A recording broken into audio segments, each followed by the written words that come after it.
Alright guys, today we're going to be looking at how to pull wheel studs through and mount them.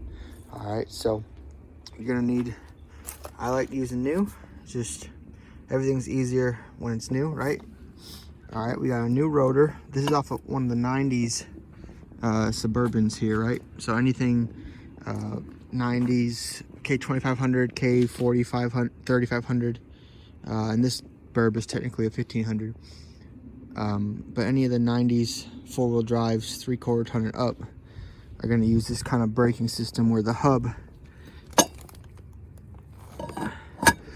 these things go through the rotor, right? The rotor's right here and it comes through on this side, and then the nubby right there in the middle, kind of the nub part, actually mounts in the hub. And that's so it secures it to the rotor as one kind of piece per se. So every time you change rotors on this truck, this hub needs to come out or be replaced. And I'm replacing it just because it's faster. I put one through, it's still loose, right? Okay, so to do this, you're gonna want this Lyle 22800. It's basically right here. You set this on the stud. On the back it has a bearing that spins, and here you put it over the stud and you crank it down until you see that come all the way through and the flange right here be flush in that little area. And that's really all there is to it. Now I've done the other way, I did this before. If you're in a pinch, I just took 2 of these screwdrivers to get some height and I put them over the stud. Okay, maybe I used a different size, but I used 2 of these, the closed end side of the wrench, and I put them through and I beat it down. The problem with doing that compared to this is that this spins freely, and because it does that, it's going to produce a whole lot less torque on the threads when you do it. And so let's see, not this one, but one of these lugs like this, I used one of these to do every single one on that right front, and it tore up the inside of the threads on one of them because it started getting hot, and I guess it melted and bent a little bit on one of them. So this time I was like, okay, well, let's go get the right tool so everything goes smooth and quick. And so we'll put this on right about there. We put it on. As this tightens, it's going to pull that the knurled part into this hub bearing and pull that flush.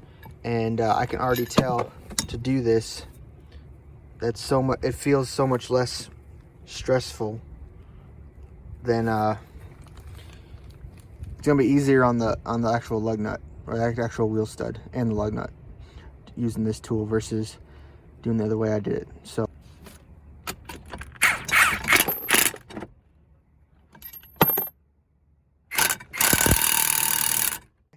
you saw that. Basically you do that until that sits flush.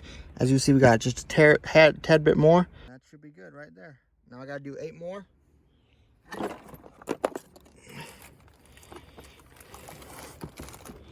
All right, so if I pull this off, now let's just zap this off real quick.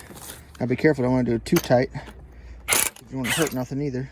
You don't want to break your brand new.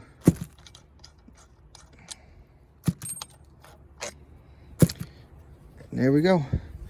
If that's got any dirt on it, clean it up before you use it. But I got one installed, and even just that one, there's no gap. This thing, I was really struggling using 2 of these. Definitely only use this Lyle tool or any of these tools like this. That worked a ton better. I'm gonna have to save this, make sure I don't lose this.